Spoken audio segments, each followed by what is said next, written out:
সালাম আলাইকুম। এটা হচ্ছে একটি বৈদ্যুতিক লাইনের ব্রেকার, মানে এক প্রকার সুইচ যেটা বলে। এই সুইচটা এটা হচ্ছে 11 কেভি টোটাল একটা উপকেন্দ্রের। এটার ভিতরে ছিল ব্রেকার, তো এটা কোনো কারণে হঠাৎ করে নষ্ট হয়ে গেছে। এখন এটা কাজ করতেছে না। পরে এখানে একটা এক্সট্রা ছিল, এটা ওখানে নিয়ে লাগিয়ে এলাকায় বিদ্যুৎ চালু করলাম। আর এটাকে এখন দেখবো কি সমস্যা, এটা এখন খুলে হয়তো দেখা হবে। এটা ভিতরে কোনো সার্কিট হয়তো পুড়ে গিয়েছে, কারণ এটা যখন আমরা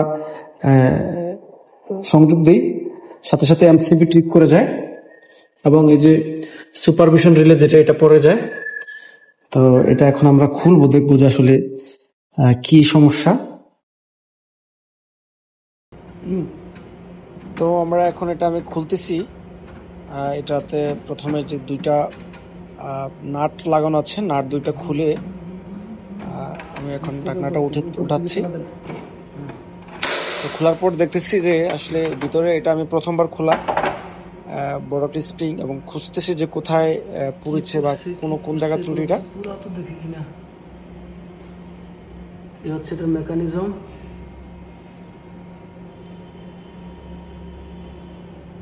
এই স্প্রিংটাই হয় স্প্রিং চার্জার, এটা মোটর তো আছে স্প্রিং চার্জার একটা।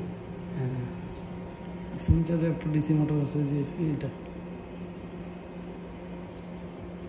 আচ্ছা, আমরা ম্যানুয়ালি ট্রাই করলাম না কে ভাই? হ্যাঁ, ম্যানুয়ালি এনে আমরা তো ট্রাই করছিলাম। এই যে এটা সমস্যা, এই যে এটা আচ্ছা এনে মানে বালান্স করতে হবে না। আচ্ছা, মোবাইল থেকে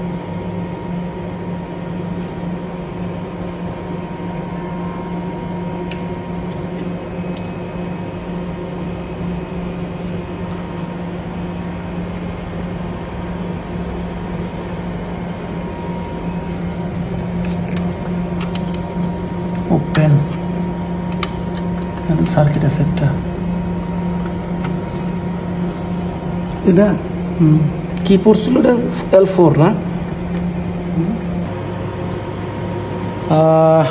এটা খুলেছিলাম, খুলে এখন একটা ফল্ট পেয়েছি। এই যে এখানে দেখতে পাচ্ছি যে আমার এই যে এইটা এখানে সংযোগ ছিল, এই লিভারটা, এটা কোনো কারণে এই নাটটা খুলে গিয়েছে। এই যে নাট, তো আমি শিওর যে এই নাটটা একটা সময় মানে লুজ হয়ে গিয়েছে, লুজ হয়ে খুলে গেছে। এখন আমি যদিও এটা বুঝতেছি, কিন্তু এটা আমি হাত দেবো না, জাস্ট আমি দেখে রাখলাম। আমাদের ঊর্ধ্বতনরা আসলে বিষয়টা ওনাদেরকে খুলে বলবো। তারপর এটা ওনারা একটু দেখে, আর একটু টেকনিক্যাল টিম যারা আছে ওনারা দেখুক, দেখে সমাধান করুক। সে পর্যন্ত অপেক্ষা থাকে, অবশ্যই দেখাবো।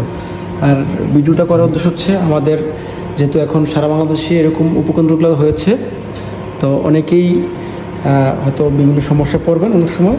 তো কীভাবে এগুলো খুলতে হয়, কীভাবে কাজ করতে হয়, হয়তো অনেকেই জানেন না, আবার অনেকে অনেক ভালো জানেন। তো যাই হোক, যারা জানেন না তাদের জন্য উপকার হবে।